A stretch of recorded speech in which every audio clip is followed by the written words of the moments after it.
जय Hind. Future of India पर आप सभी का बहुत बहुत स्वागत है। मैं हूं हिमांशु कुमार। इस वीडियो में बीसीएस इन्फोटेक्निक्स लिमिटेड को डिस्कस करने जा रहे हैं। ध्यान से समझिए। इस कंपनी में आपको पता है कि अभी ट्रेडिंग रेस्ट्रिक्टेड है, ट्रेडिंग बंद है। क्यों बंद है उसको समझने के लिए सबसे पहले आपको बीएस इंडिया की वेबसाइट पर लेकर चलते हैं और ये सारी चीज को समझने के बाद आराम से आपको बताऊंगा कि 2025 में से स्टॉक में किस तरीके से कमाई का मौका मिलेगा।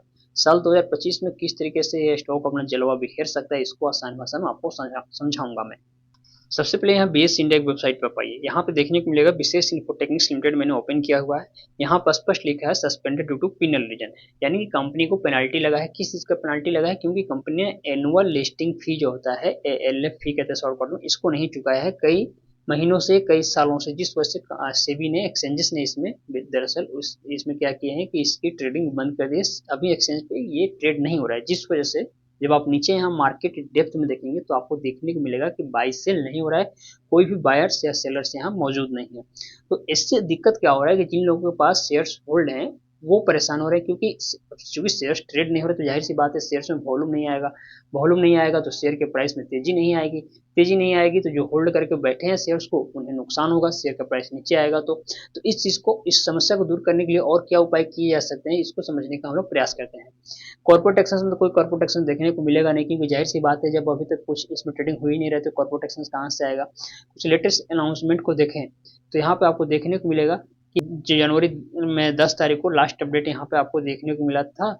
इन लोगों ने जो है कंपनी के मैनेजमेंट ने एक्सचेंज से कुछ बातचीत की। बातचीत लोगों को लगता है चल रहा है, कंपनी में ट्रेडिंग शुरू किया जाए, लेकिन मेन चीज़ है भाई पैसा, जब तक पैसा आप देंगे नहीं तो इसमें ट्रेडिंग शुरू होगा नहीं। अब यहाँ पे समझिए विशेष इन्फोटेक्निक्स लिमिटेड को डिटेल में समझने की जरूरत है। क्वार्टरली रिजल्ट को जब आप देखेंगे तो समझ में आएगा कि कंपनी में अभी से, जैसे आप सभी को पता है ट्रेडिंग बंद है, ट्रेडिंग नहीं हो रही, लेकिन फिर भी यहाँ पे देखिए पिछले 2-3 क्वार्टर से देखेंगे तो कंपनी के सेल्स में लगातार इंक्रीजमेंट देखने को मिला है। कंपनी का सेल्स ठहरा नहीं है, सेल्स हो रहा है। कहने का मतलब कम सेल्स हो रहा है लेकिन सेल्स हो रहा है, और हर क्वार्टर में, आने वाले क्वार्टर में कंपनी पिछले क्वार्टर मुकाबले ज्यादा सेल्स करके ला रही है।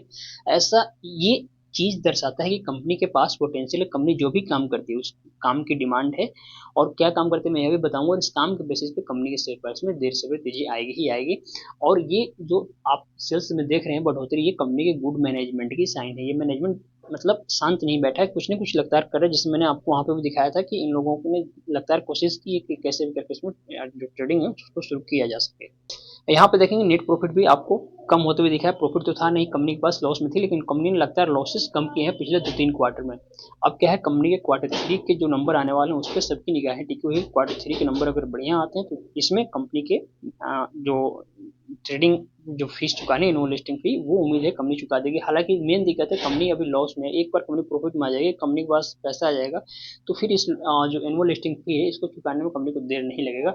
अभी कंपनी मेन फोकस अपने लॉसेस को कम करने में कर रही है। बैलेंस शीट में जो देखेंगे तो आप देखने मिलेगा कंपनी के पास कुछ ज्यादा डेप्ट नहीं है, कर्ज बहुत कम है, और इससे ज्यादा कंपनी के पास फ्री कैश फ्लो, यानी कि कंपनी जब चाहे अपने कर्ज को चुका सकती है। और ये कोई विशेष मायने नहीं रखता है, क्योंकि जब फ्री कैश फ्लो ज्यादा है कैश से तो। और कंपनी को मेन दिक्कत है, कंपनी के जो क्वार्टर रिजल्ट आ रहे हैं उसमें कंपनी लॉस में है। लॉस आने वाले 2-3 क्वार्टर में कंपनी के चुक जाएगा, उसके बाद कंपनी पूर्ण रूप से प्रॉफिट में आ जाएगी। और प्रॉफिटेबल होने के बाद आप देखेंगे कंपनी रुकने वाली नहीं रहेगी, कंपनी के शेयर प्राइस में लगता है तेजी आएगी। क्योंकि कंपनी जो काम करती है ना, अगर मैं इस कंपनी के काम के बारे में बताऊं तो कंपनी आपको एक आईटी और टेलीकम्युनिकेशन सेक्टर में काम करने वाली कंपनी है। और एक ऐसा सेक्टर है जिस सेक्टर में हमेशा तेजी आती ही रहती है। तो तेजी आएगी जब कंपनी को फंडामेंटल थोड़ा सा बेहतर हो जाएगा। हालांकि मार्केट कैप 100 करोड़ से ऊपर है, तो हमारी जो क्राइटेरिया होता है एक बेसिक स्टॉक को चुनने का, उसमें कंपनी फिट बैठती है। थोड़ा सा दिक्कत है कंपनी के रिटर्न ऑन इक्विटी को लेकर, जैसे मैंने बताया कंपनी लॉस में, प्रॉफिट में आ जाएगी तो यह भी ठीक हो जाएगा, और उसके बाद शेयर प्राइस में तेजी आएगी ही आएगी।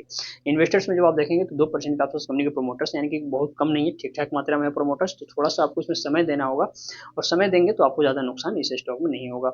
इसलिए मैं कहता हूँ विशेष 2025 में बेहतर कमाल कर सकता है, क्योंकि कंपनी के क्वार्टर्स के नंबर पर फोकस रहेंगे। हर क्वार्टर में कंपनी पिछले क्वार्टर मुकाबले बेहतर प्रदर्शन कर रही है, तो क्वार्टर टू क्वार्टर रिजल्ट आने दीजिए, 1-2 क्वार्टर का रिजल्ट, उसके बाद देखेंगे कंपनी अपना जलवा बिखेरेगी, शेयर प्राइस में तेजी आएगी। तो उम्मीद करता हूँ यहाँ तक जो जानकारी मैंने आपको दी समझ में आई होगी। मन में कोई सवाल है कमेंट में पूछिएगा। व्यक्तिगत रूप से जुड़कर बातें करने के लिए इंस्टाग्राम पे फॉलो कर सकते हैं, इसका लिंक किसी वीडियो के डिस्क्रिप्शन में है, और वहाँ मुझसे जुड़कर पर्सनली बातें कर सकते हैं, पर्सनली गाइड करता हूँ। कोई अन्य सवाल है कमेंट में पूछ सकते हैं, सबके कमेंट का जवाब देता हूँ। मिलते हैं अगले वीडियो में, तब तक के लिए जय हिंद।